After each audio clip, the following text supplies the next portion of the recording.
breast. Ralph was just 36 years old when he discovered a lump in one of his breasts last summer, and he was shocked when the doctor told him this was breast cancer. Ralph thought, of course, breast cancer, that he was going to die. Ralph, let's go back to the day when you first discovered that you had this breast cancer. How did that come about? Well, actually, my wife Barbara found the lump. We were home one night, and kind of a romantic night, and all of a sudden she discovered a lump. And my left What did knee you say? said, "You have a lump." And I being stubborn, said, "Nah, it's nothing." We went through a series of chicken pox. I have 4 children, and I just thought I had an infection. I just thought maybe I was run down and had an infection. Plus, we went through so many other things. In the last 2 years, we went through a lot of personal things, and I thought it was all stress. My youngest daughter almost died. We went through a lot of business changes. My wife almost died. She was in the hospital. So we went through a lot of things. It was like an Indiana Jones adventure. And then the next thing, I found out I had a lump. So he convinced me after 3 times to go to the doctor. I kept saying, "No, I don't want to go. I don't want to go." So we went to the doctor. I went into his office, and he took... You canceled 3 appointments? 3 appointments I canceled. I said, "This is nothing. I just thought it was an infection." So I went into his office that day, and I'll never forget it. He pulled out this needle that looked like a harpoon. And I said, "No, I'm going to leave now." Bye. Bye. Pete, don't fail me. So he laid me down. He stuck that needle in, and 2 days later, he called me up and said, "Mr. Grippo, you have breast cancer." On the phone. He told me on the phone. I had a report with him, and he said, "Come on in. We'll talk about it further." And from there, he said, "We're going to do what's called a modified radical dissection. And that is to remove your nipple and the breast, and if it has spread any further, we will remove your lymph glands." Well, I was jogging Sally 3 miles a day, working out, plus running a business, plus raising 4 children, and I didn't feel sick at all. When he came back, the doctor sat on my bed after the surgery. He had tears in his eyes. He said, "Ralph, it spread to 40% of your lymph glands. So we have to remove them." So I knew there, right then, that the only way to do this was to fight. So psychologically, I just prepared in my mind that I was going to fight my Titan. And I just went to war. With the help of my wife and my family and the help of God, we just won. And this last month, I got a clean bill of health. Did you?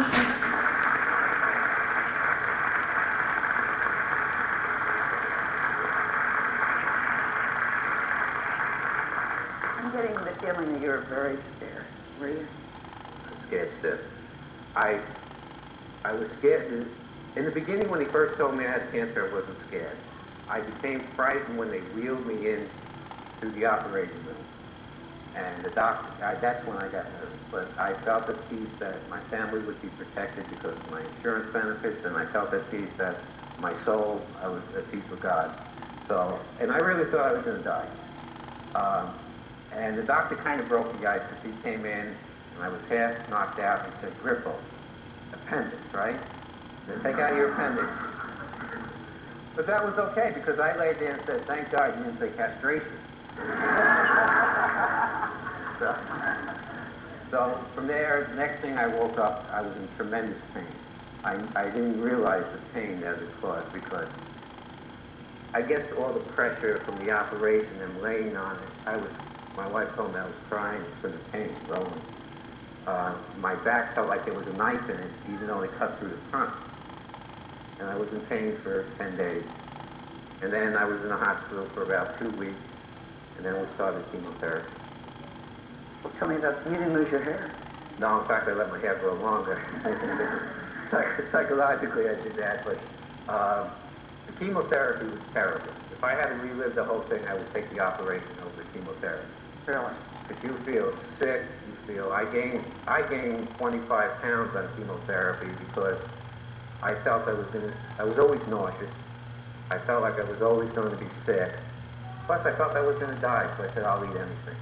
If I'm going to die, I might as well die heavy. Right. Quite honestly, I figured, well, enjoy the ice cream and stuff like that. Oh. So I gained the weight. Now I started to work out again and exercise. And now I'm on a hormone pill.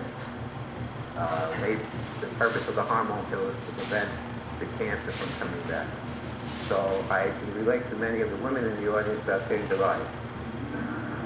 So I'm really irritable, don't get tested with me.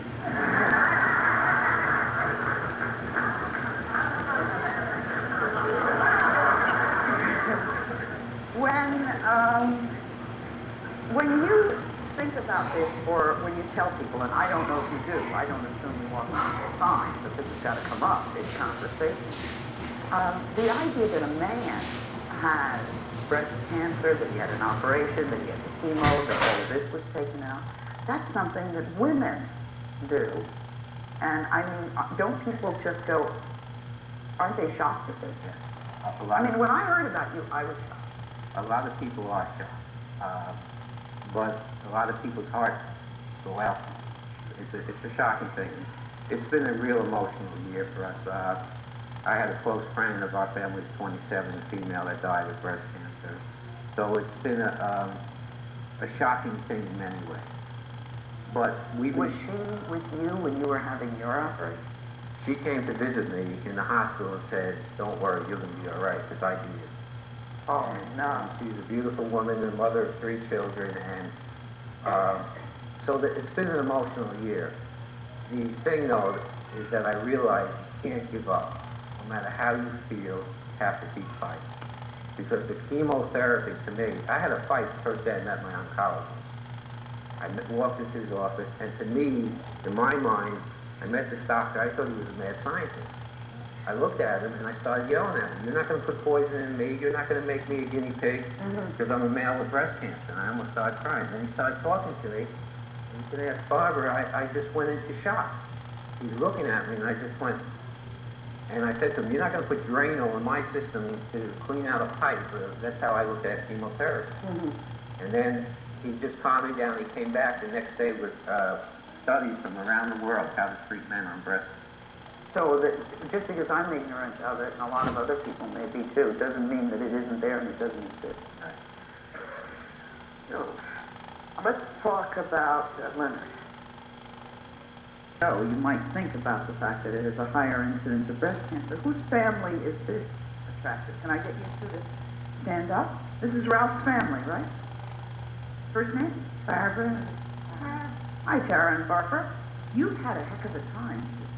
Yeah, we've had a tough couple of years, but I think from everything, what I find is to keep gratitude in your heart, just be thankful. I'm just so thankful for our family and everything we've been through, we've turned it into positive.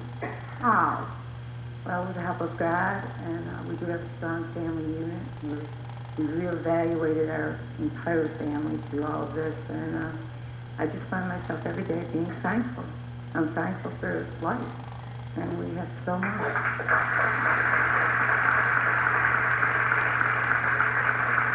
Yes.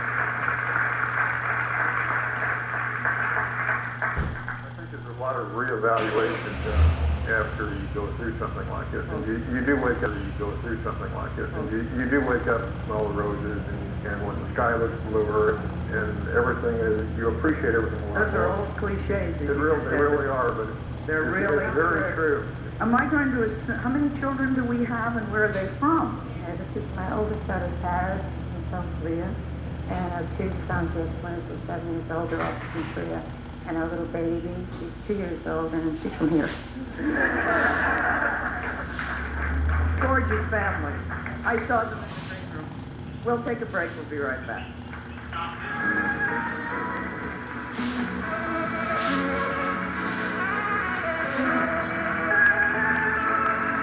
Wow, that sounds awesome. I love it when they get a new watch. I haven't had a new watch in a long time, but I have my father's watch, which I love.